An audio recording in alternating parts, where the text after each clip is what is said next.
Welcome back to Every Other Carl. I'm Carl, and this is going to be a really quick video on how to repair a damaged small piece of siding. This section of siding actually got melted by the barbecue, and I'm just going to splice in a new piece right where that main damage is. I'll show you how to do it. So I have a piece here that was left over from when the siding was actually installed on the house, so I'm going to use this to repair that damage. A couple things to note about how siding actually works. On the bottom, there's a hooked section. That hooks into the top of the piece of siding below it. So a piece of siding down here goes under and hooks in. At the top, you can see how it clips under this little rim.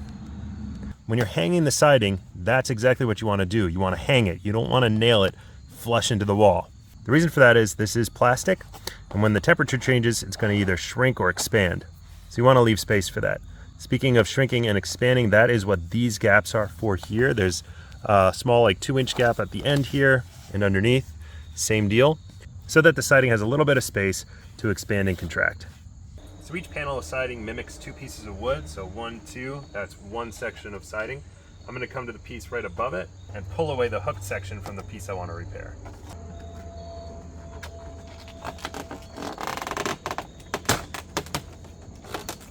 If you look in here, you can see how the 2 pieces hook into each other. I'm going to use a screwdriver to help me pry these apart. You can talk.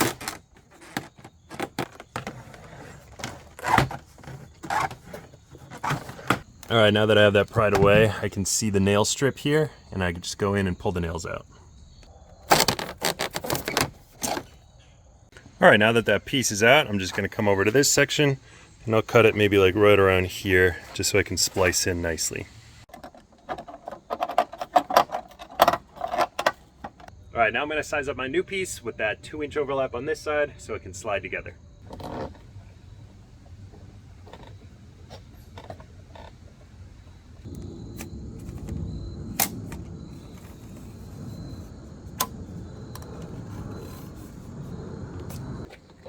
Now I'm just going to mark out where my window frame is, cut a little section out of the top of this piece, and then pop it in.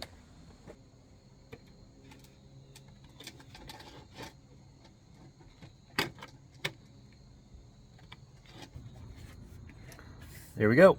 Let's slide it in. So I'm going to slide them together and make sure this 2-inch notch slides right into the next piece.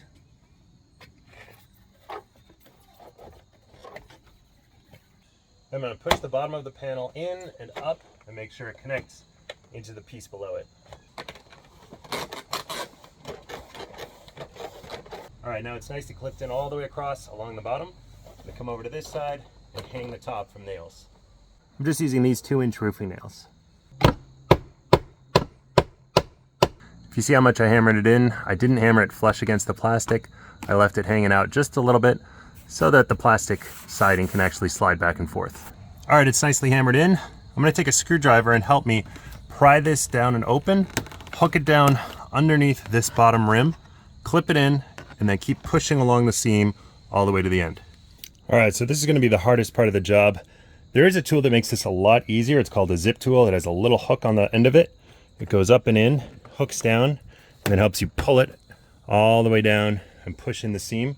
You can do it with your hands though, especially with vinyl siding like this. Basically grab the bottom, hold it, twist it out towards you, pull down, push in, and then pop it up. Keep going. All right, the whole thing is down and under, and I'm gonna pull it up to make sure it clips in.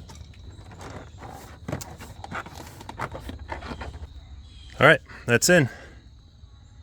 This is a pretty easy fix. Just watch your fingers, that plastic gets sharp. You might want to wear gloves. But overall, not difficult to do. I'm Every Other Carl, and I'll see you in the next one.